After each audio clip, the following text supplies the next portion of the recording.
You have to be very confident to be a fighter pilot. You fly almost close to death every day, you know? And so we were getting shot at on all the missions.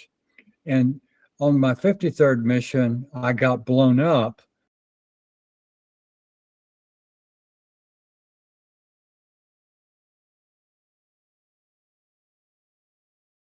We were bombing in Route Package 1 of North Vietnam, about 60 miles, 70 miles north of the DMZ. And we were going about 400 or 500 miles an hour, and it slowed down really quickly, and we were tumbling, and we both ejected because it was going to hit the ground in about 6 seconds. And we got captured.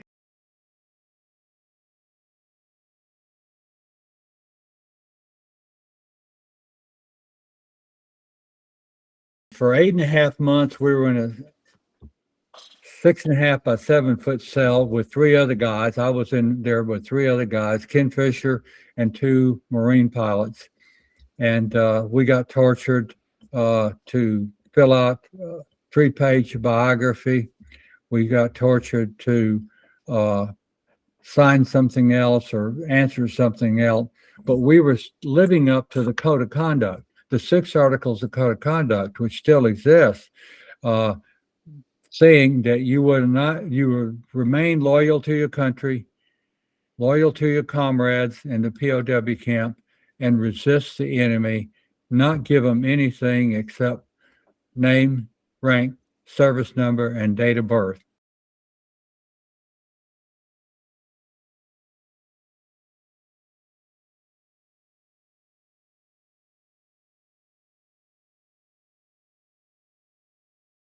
In September of 1969, Ho Chi Minh died. That was their founder and their leader.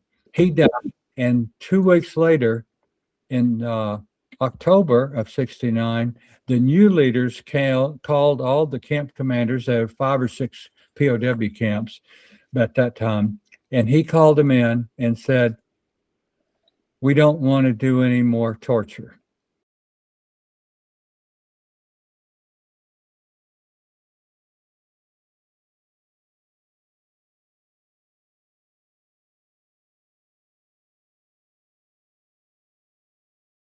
And then a year later, in the November of 70, the Sante raid came. We had moved out of the Sante raid camp, of the Sante camp, but they raided it in November of 70, November the 21st, the night of November 21st.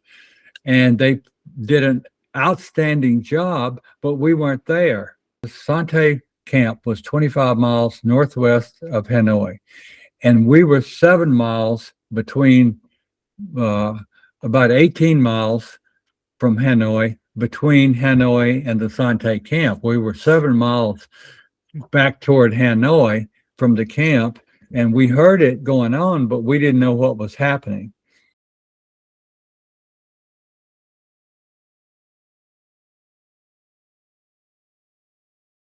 But within 48 hours, they moved us all back to Hanoi, and they put us in big cells, 7 big cells from 40 to 60 guys in them.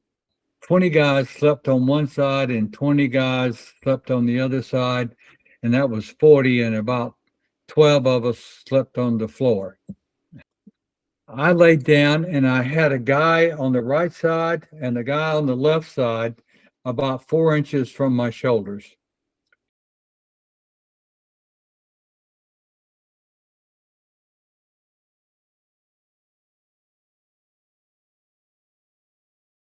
And that's when we started getting healthy. We started working out. They allowed us out to go out and sunbathe and work out and do handstands and work on our hands and all that. They had allowed us that the year before. So we were getting pretty physically healthy, but we started having classes, Monday, Wednesday, Friday classes, Tuesday, Thursday, Saturday classes, 3 hours in the morning, 2 hours in the afternoon. I studied Spanish and French and German. I got fluent in French and fluent in Spanish, and I had 2,000 word vocabulary in German. And there were guys in my cell that had been there 2 years before I got captured. They were captured in the summer and fall of '65. And so Smitty Harris was the guy that brought the tap code in, 5x5 matrix and tap code. And he brought that in. He was POW number 6. And he was a POW almost 8 years, about 7 weeks shorter than 8 years. And he died last July, first week of July, at 96 years old.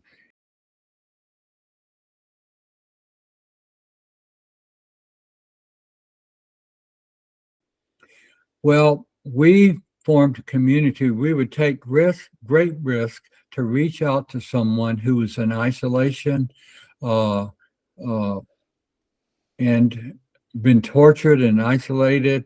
Uh, we take great risk to reach out to them. I reached out to uh, Colonel Robert Rosner, who was a senior commander, and he was a great guy, and he had been a senior leader, and he had been in 10 months of isolation in total darkness, and he was going crazy. But they brought him out and put him in an isolated cell, but they opened the shutters on it in the daytime.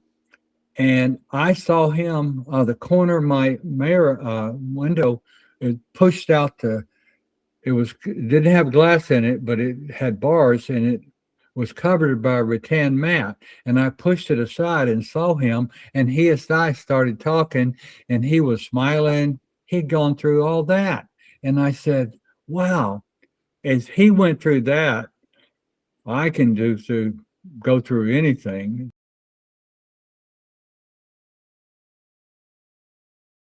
They inspired us. The guys that have suffered inspired us, and we connected with people to let them know that we are here and we're going to not leave without you.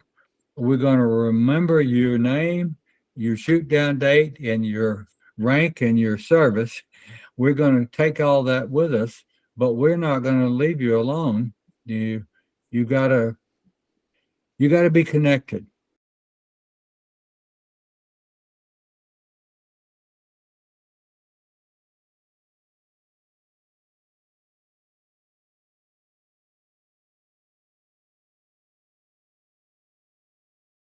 Well, I think we need to be connected to veterans that are coming home, all the veterans that are coming home, and let them know we're proud of them and help them, find out where they want to connect, what they want to do. So connect with them and let them know they're important.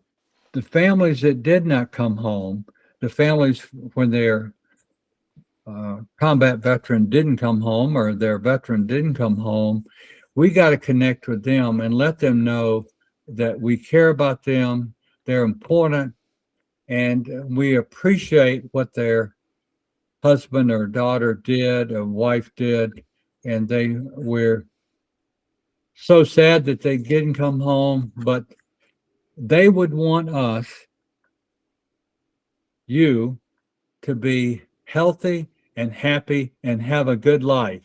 Remember them always. I had lost 4 roommates in the war, and were wonderful guys, and 3 of them were pilots, and wonderful pilots and great roommates and wonderful guys, and they didn't come home. And one of my POW friends who was there 7 years had fought in World War II, Korea, and Vietnam. And he got sick and he died 6 months before we came home. And so I've always been sad about that, but he would want me to have a good life, you know, not forget him, but to have a good life and to live up to what his values were.